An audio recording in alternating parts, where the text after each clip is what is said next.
করছি আজকের সংবাদ। বাম জামানায় যে চিত্র এই রাজ্যের মানুষ দেখতো তা হয়তো এখন আর তেমনভাবে দেখতে হয় না। রাজ্যে পরিবর্তনের পরে রাজ্য জুড়ে উন্নয়নের জোয়ার চলছে, আর তার মধ্যে কোথাও কোথাও খামতি থেকে যাচ্ছে। যেখানে 100% মাটির রাস্তা ছিল সেখানে মাটির রাস্তার সংখ্যা এক প্রকার নেই বললে ভুল হবে না। তবে যে কয়েকটি রয়েছে তাও দ্রুত ঢালাইয়ের উদ্যোগ নিয়েছে পথশ্রীর মাধ্যমে রাজ্য সরকার, কিন্তু তাতেও বিরোধীরা নানা অভিযোগ তুলছেন। সরকারকে চাপে ফেলার জন্য কয়েকটি পরিবার যেখানে বসবাস করছেন সেই রাস্তা কেন ঢালাই হলো না সেই অভিযোগ তুলে আদিকালের মতো বাঁশের মধ্যে দোলনা করে রোগীকে বাড়ি থেকে বের করে রাস্তা দাবি তোলা হচ্ছে। এই অভিযোগ উঠেছে নারায়ণগড় ব্লকের ভদ্রকালী গ্রাম পঞ্চায়েতের শানদেউলি গ্রামের। এই গ্রামের নান্টু কুইলা নামে এক ব্যক্তি বলেন 25টি এসসি পরিবারের সদস্যরা বাস করেন এই গ্রামে, আর এই গ্রামের রাস্তাটি মাটির থাকায় বর্ষাকালে চরম সমস্যায় পড়েন। তাই তারা রাস্তাটি মেরামতের জন্য জেলাশাসক, মহকুমা শাসক, বিডিওকে জানিয়েও কোনো লাভ হয়নি।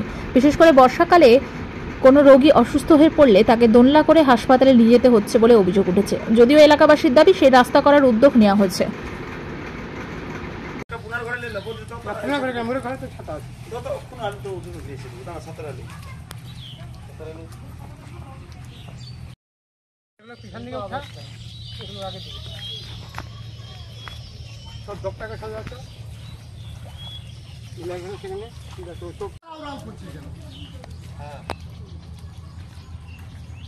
আরে আসো না, তুমি মরে যাস না। কেমন হলো তুই রাগে যাও মরে যা কে কেন ফোন করে ওরা তো ডাক্তার পাই যাবে আই না হলো কুটুম বিচার করে তো আরেকটা 1 ঘন্টা আগে যে আমার বুঝতে হলে বুঝতো আমরা গাড়ি वाला তো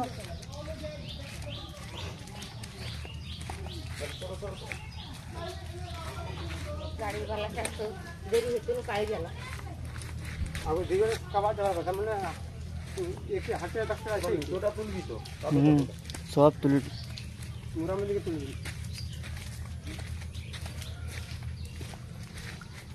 দেখ আর উঠে যাবে যেমন আর উঠে যাবে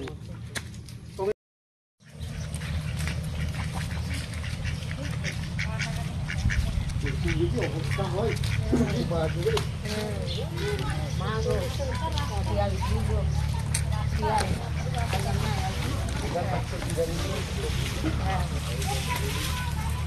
হ্যাঁ আমি তো ডক্টর সাহেব চলো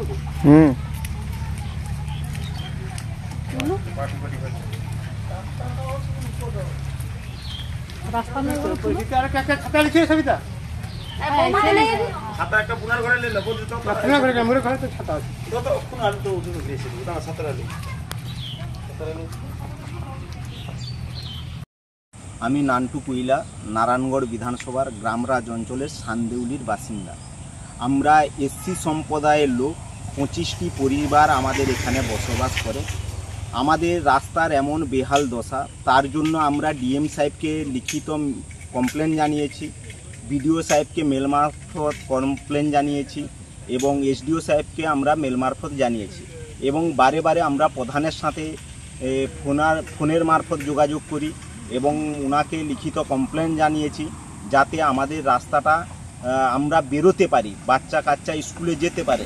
তার জন্য আমরা বারংবার জানিয়েও কোনো সুয়ারা পাচ্ছি না। আমাদের একই পাড়াতে আমরা এসসি সম্প্রদায়ের লোক, একজন অসুস্থ হয়ে গেলে তাকে খাটে করে আমাদেরকে বয়ে আনতে হয়।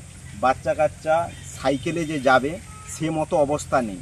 এই মতো অবস্থায় আমরা অসহায় ফিল করছি।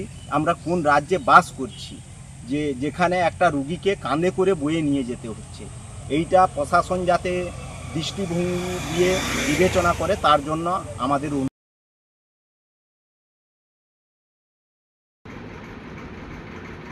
বাখরাবাদ এলাকায় জাতীয় সড়কে দুর্ঘটনার কবলে পড়ল প্রাইভেট গাড়ি। পশ্চিম মেদিনীপুরের নারায়ণগড় ব্লকের বেলদা থানার অন্তর্গত বাখরাবাদ এলাকায় জাতীয় সড়কে দুর্ঘটনার কবলে পড়ল একটি প্রাইভেট গাড়ি।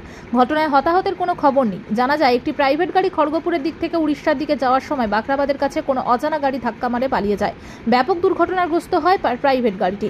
গাড়িতে থাকা প্রত্যেকেরই সুস্থ রয়েছে। ঘটনাস্থলে পৌঁছায় বেলদা থানার পুলিশ ও জাতীয় সড়ক কর্তৃপক্ষ।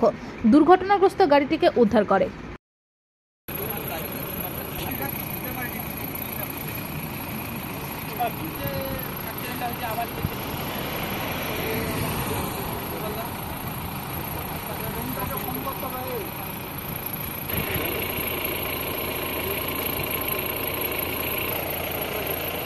4জনের মধ্যে হবে আর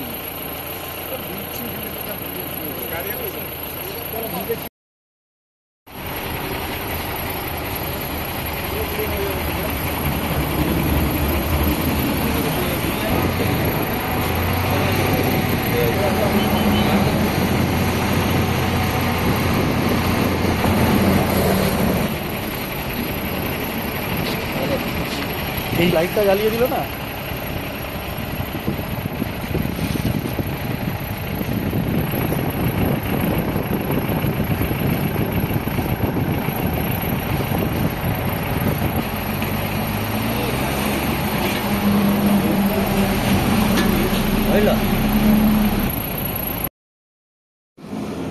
ছাতা রেনকোট কিছুই নাই।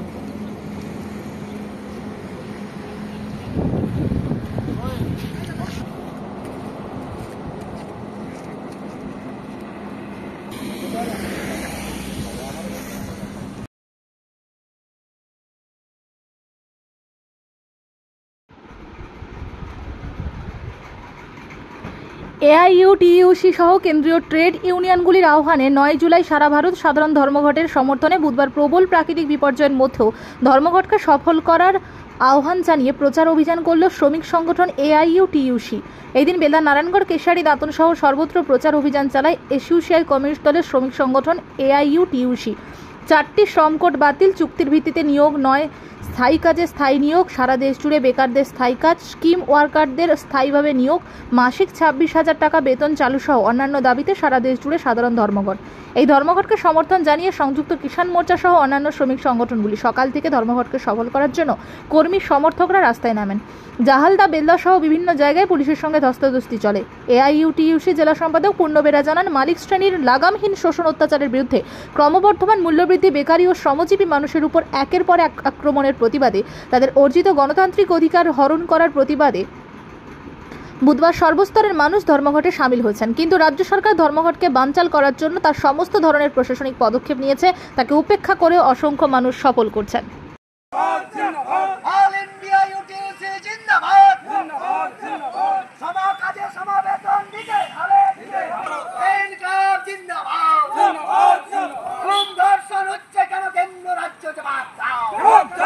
সরকারকে বাতিল করতে হবে।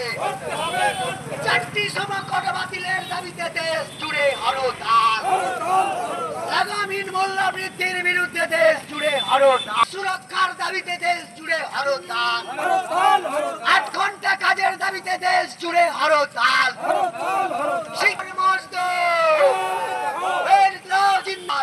বিরোধী 4টি সমাকট বাতিল করতে হবে। 20 বাতিল করতে হবে। রেল, ব্যাংক, বিমা, খনি, জলকে বেসরকারীকরণ করা চলবে না। এই নীতির বিরুদ্ধে দেশ জুড়ে হরতাল।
মজুরির দাবিতে ধর্মঘট চলছে।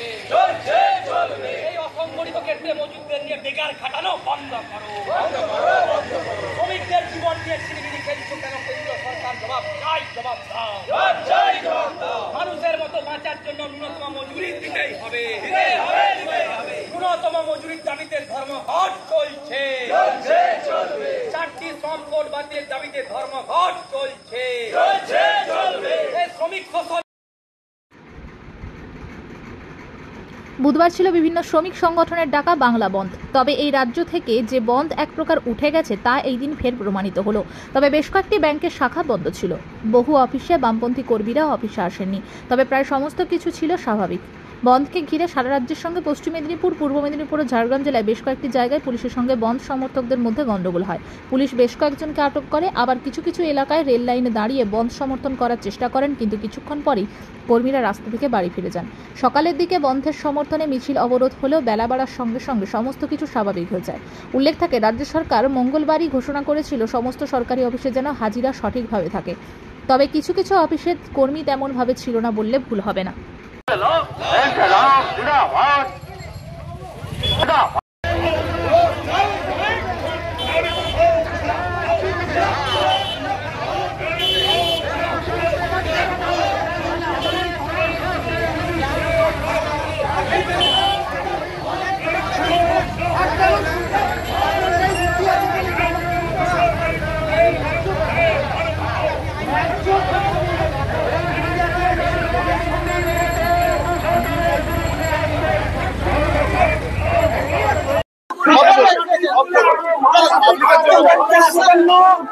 আপনি কালকে ব্যাংকে আসেন না, আপনি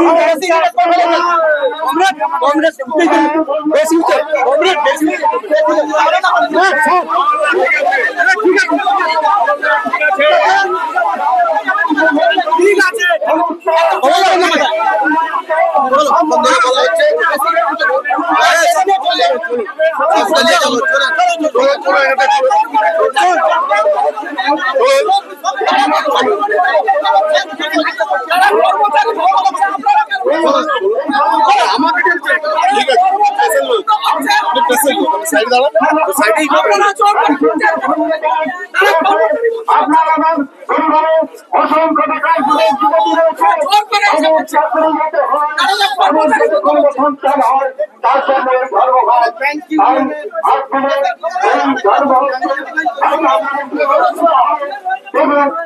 ঠিক আছে কর্মচারী ভালো হচ্ছে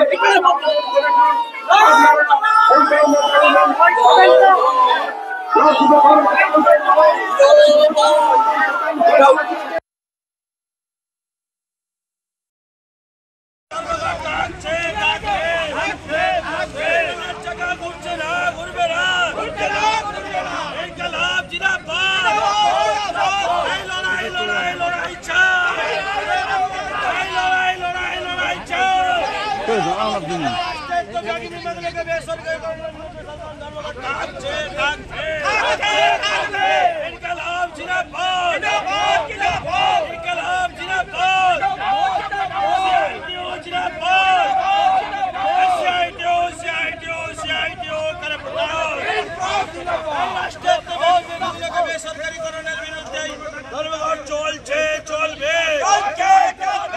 বেসরকারিকরণের বিরুদ্ধে লড়াই চলছে, চলবে।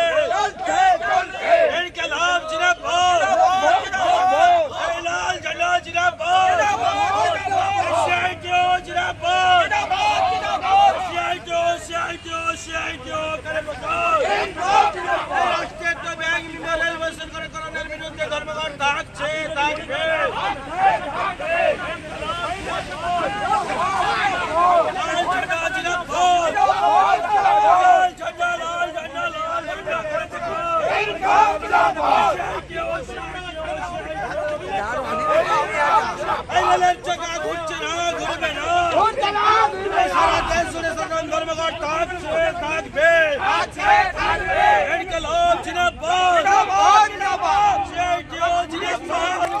ঠিক আছে, এইমাত্র হাতিবেড়া স্টেশন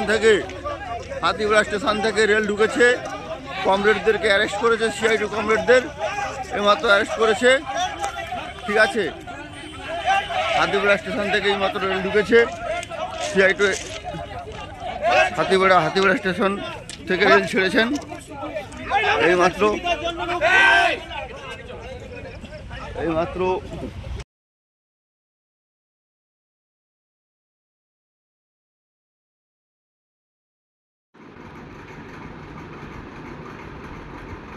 বুধবার ঝাড়গ্রাম জেলার সুবর্ণরেখা নদী পার্শ্ববর্তী এলাকা ও জলবাহিত ক্ষতিগ্রস্ত অঞ্চলগুলির পরিদর্শনে এলেন রাজ্যের সেচ মন্ত্রী মানস রঞ্জন ভূঁইয়া। সকালে তিনি ঝাড়গ্রাম সার্কিট হাউস থেকে যাত্রা শুরু করেন। পরিদর্শনের প্রথম গন্তব্য ছিল গোপীবল্লভপুর 2 নম্বর ব্লকের তপস্যা এলাকার কাঁথুয়া খালের কজওয়ে।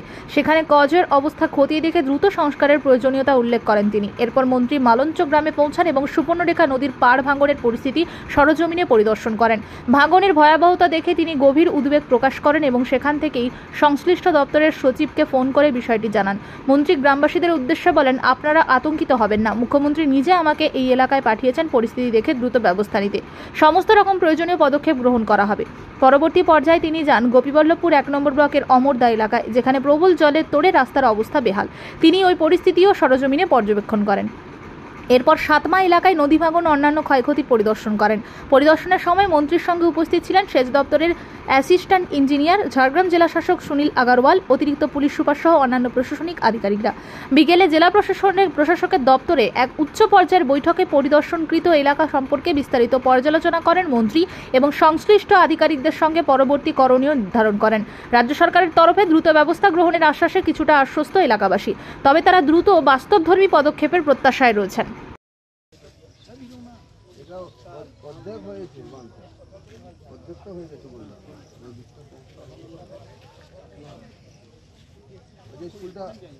ওই যে স্কুলটা আছে ওইখানে জুনিয়র স্কুলটা তো হয়েছে। হ্যাঁ, ওইদিকে তো আবার 2 জায়গা পুরো ভেঙে যাবে।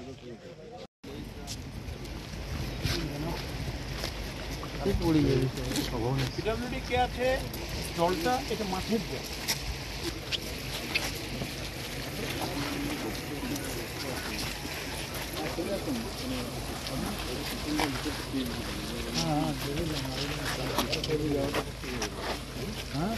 স্যার আপনি একটু পিছনে আছে। আমি আগের দিন এসেছিলাম, পুরোটাই মানে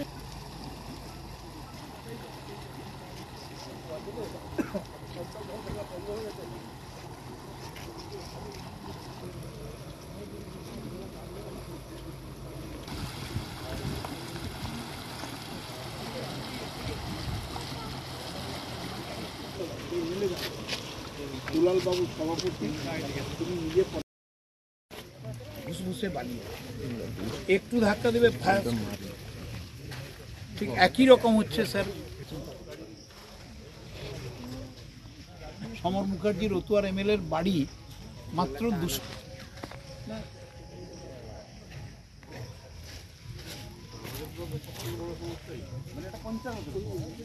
আর এখানে এমন একটা সমস্যা, যদি আমরা হয়ে যায় এখানে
হবে এখন emergency.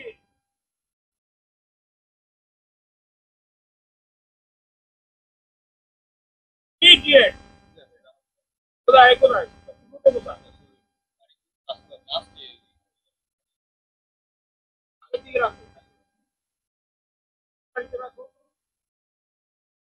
for the planet. Sir আমরা গ্রামবাসী আমরা কিছু বলতে চাই আপনার সঙ্গে।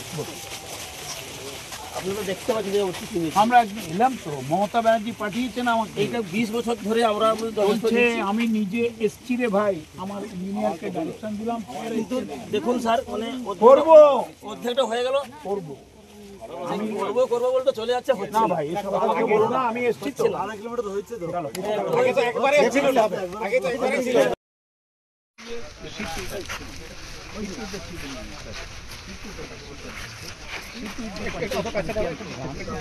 What is optimum solution? Very good. Optimum solution. Go for it. আমরা আমি এখানে মাঝে মাঝে আসি, মানে আমাদের এখানে না, মাঝে মাঝে আপনার স্টাফ স্যার এখানেও থাকে, আপনার স্টাফ স্যার এই বাড়ি বাড়ি স্যার, আপনার স্টাফ স্যার আমরা এসছি যেন মানুষের প্রত্যাশা এসছে, তো মমতা ব্যানার্জি পাঠিয়েছেন, তো এর একটা সলিউশন তো আমাদের দিতে হবে, বলতে হবে ইমিডিয়েট আর্জেন্ট স্কিম করো। স্যারের সঙ্গে কথা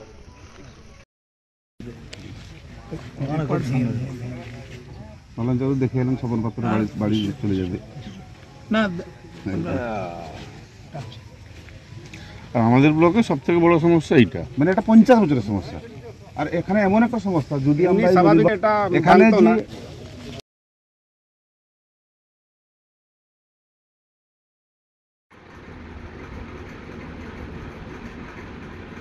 দাঁতন এক ব্লকের বিভিন্ন প্রাচীন সম্পদকে হেরিটেজ করার দাবি তুলেছিলেন বিধায়ক বিক্রম চন্দ্র প্রধান। সেই মতো বুধবার হেরিটেজ বিভাগের বিভিন্ন কর্তারা পরিদর্শন করলেন দাঁতনের মোগলবাড়ি, রাজবাড়ি, কাঁকড়াচিত মহাপ্রভু মন্দির সহ বিভিন্ন এলাকা। দাঁতনের বিধায়ক বিক্রম প্রধান জানান, তিনি এই সমস্ত জায়গাকে হেরিটেজ করার জন্য জেলা শাসককে জানিয়েছিলেন। সেই মতো রাজ্য সরকার হেরিটেজ দপ্তরের কর্তারা প্রথমে এসে তা পরিদর্শন করলেন। কত সাল থেকে এই রাজবাড়ি হয়েছে তার কাগজপত্র সহ সমস্ত কিছু খতিয়ে দেখেন। এই সমস্ত কিছু হেরিটেজ হলে দাঁতন একদিন পর্যটন কেন্দ্র হিসেবে গড়ে উঠবে, বহু মানুষ তা দেখতে আসবেন, ফলে এলাকার অর্থনৈতিক বাড়বে বলে দাবি করেন বিধায়ক।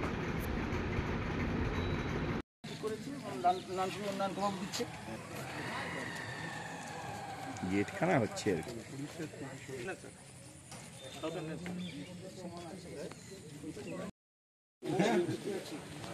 আচ্ছা স্যার, ওই মূর্তির ব্যাকগ্রাউন্ডটা হচ্ছে কি না, সেটা হচ্ছে যে দণ্ডভক্তির টাইম হচ্ছে প্রধানত নবম শতক থেকে ত্রয়োদশ শতক পর্যন্ত, তাদের কাছাকাছি কাছাকাছি। এবং এই মূর্তি পাওয়া গেছে, এবং এই যে দেখুন ইনি হচ্ছে দেবঙ্গীতেশ্বর, মানে বুদ্ধের একটি রূপ, বোধিসত্ত্ব। এটা বুদ্ধের সঙ্গে মিলও আছে।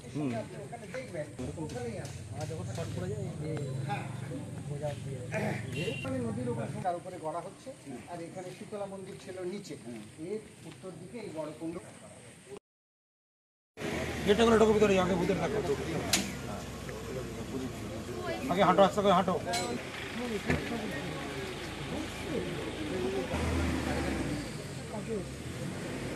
এটা ছিল নাট্যশালা, মানে যেখানে ওদের ওই এটা পুরো চিত্রটা রয়েছে, মানে ব্লু প্রিন্টটা ওখানে। সেটা ব্লু প্রিন্টটা দেখলে বুঝতে পারবেন যে কোন অংশটা ভেঙে গেছে এমপি থেকে। এটা তৎকালীন ভিডিও সাহেব করা হয়েছিল, চারিদিকে পেভমেন্ট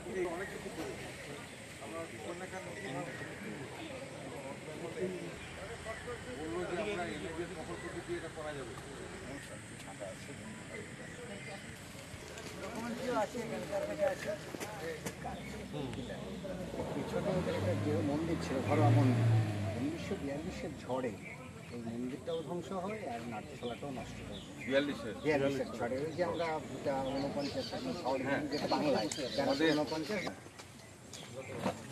হ্যাঁ সন্তু বাবু, এদিকে আসুন না, ভিতরে একটু ভিতরে গিয়েও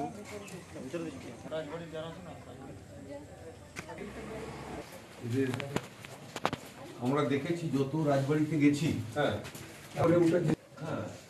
এরকম সেদিকে একটা ছিল না। হ্যাঁ, এই বিষয়গুলি এটা খুব গুরুত্বপূর্ণ। দেখুন যে যে কাজগুলো, এই যে ভাস্কর্যগুলো রয়েছে, এটা কিন্তু আমরা জানি যে মুঘল পিরিয়ডের এই যে টেকনিকগুলো, জাফরির কাজ বা এই ধরনের কাজগুলো কিন্তু একটা নিদর্শন, এবং পরিবর্তন কিছু কাজ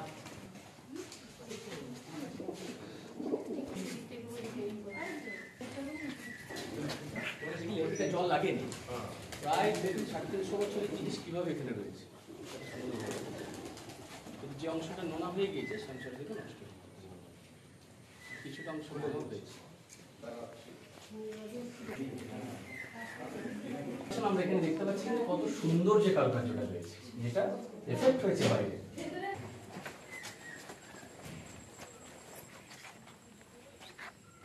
এদিকে একটা মন্দির আছে, তাহলে সেটা দরকার, এবং সেই শালটা কিন্তু প্রায় 250 বছর আগে শাল দেওয়া আছে। হ্যাঁ, একেবারে খোদাই করা আছে। যাওয়া যাবে ওসব জায়গায়। তারা এসেছিলেন, আমি একটা আবেদন করেছিলাম আমাদের ডিএম স্যারের কাছে 21/8/2024, সেই মোতাবেক হেরিটেজ দপ্তর থেকে প্রথম রাজবাড়ির নো অবজেকশন তারা চেয়ে পাঠিয়েছিলেন, ভিডিওর মাধ্যমে তারা নো অবজেকশন দিয়েছেন।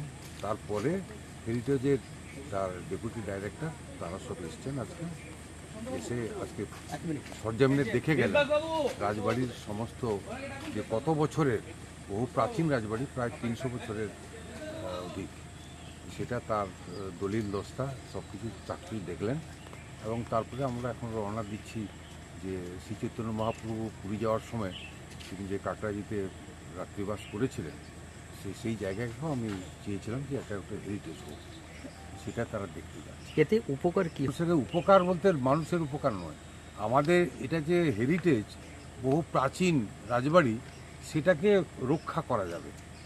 এবং যেহেতু মোগলমারি বৌদ্ধবিহার দাঁতনের ইতিহাস ঐতিহ্য আছে, তো মানুষ সেখানে যখন আসে রাজবাড়িও দেখতে আসে মানুষ, সেটা দর্শনীয় একটা জায়গা হয়ে যাবে। আর দর্শনীয় কেন্দ্র গড়ে উঠলেই গ্রাম বাংলার অর্থনৈতিক পরিবর্তন ঘটবে, মানুষ আনাগোনা হলে অর্থনৈতিক পরিবর্তন ঘটবে। মূল উদ্দেশ্য হচ্ছে গ্রামীণ অর্থনৈতিক বিকাশ। এইখানটায় আসুন, আর ভেতরে যাওয়া যাবে না। ধর্ম থেকে নামে না।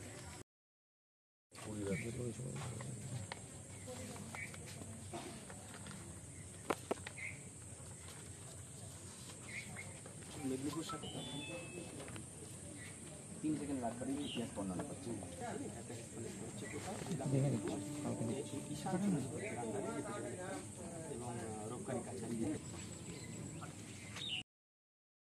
এই দাঁতনের একটি প্রাচীন ইতিহাসের নিদর্শন, একেবারে সে মুঘল পাঠান যুদ্ধ 1575 সালে, সেই সময় থেকে আকবরের সেনাপতি হিসেবে লক্ষ্মীকান্ত সিংহ উত্তররাও দাঁতনে এসেছিলেন।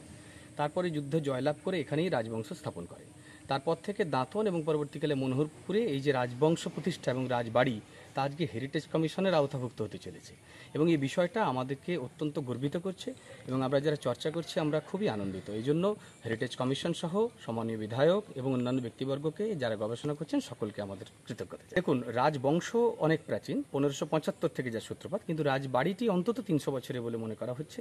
এবং আমাদের চর্চা এবং সমীক্ষায় যে সমস্ত ডকুমেন্ট, যে সমস্ত প্রাচীন ফার্সি ভাষায় লেখা এবং ক্লাসিক্যাল ওড়িয়াতে লেখা যে সমস্ত ডকুমেন্ট রয়েছে তার দ্বারা এর বয়স নির্মাণ করা যেতে পারে। অন্তু জানা।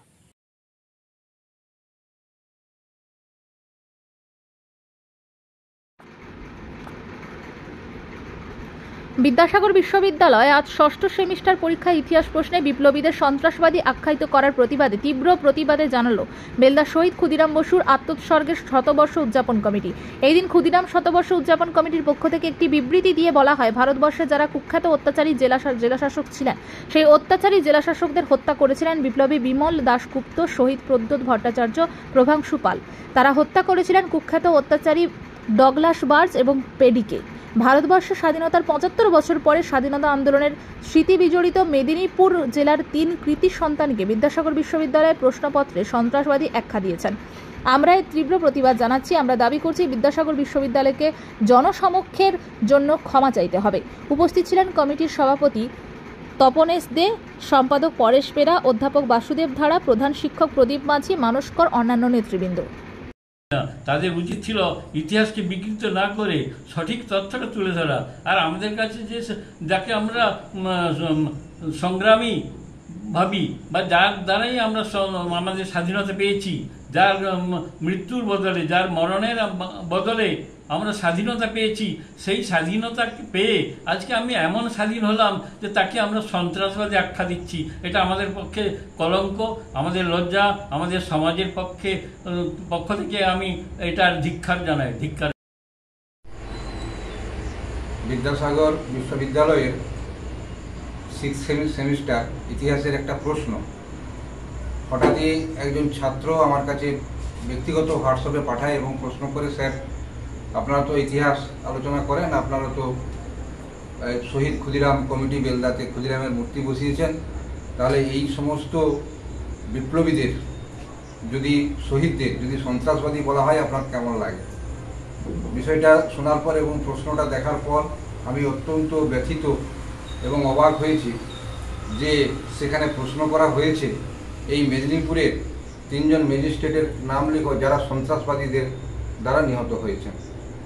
আমরা খুব ভালো করেই জানি যে মেদিনীপুরের 3 ম্যাজিস্ট্রেট বলতে কাকে বলা হয়েছে। আমরা মেদিনীপুর স্টেশনে যাওয়ার পথে 3 ম্যাজিস্ট্রেটের যে সমাধি দেখতে পাই, সেখানে প্যাডি, বার্জ এবং ডগলাস যারা 1931 থেকে 33 সালের মধ্যেই 3 জনকে আমাদের এই কুখ্যাত বলে আমাদের এখানকার যারা যুবকরা যাদের আমরা শহীদ বলে শ্রদ্ধা করি, প্রণাম করি, তারা হত্যা করেছিল, গুলি করেছিল।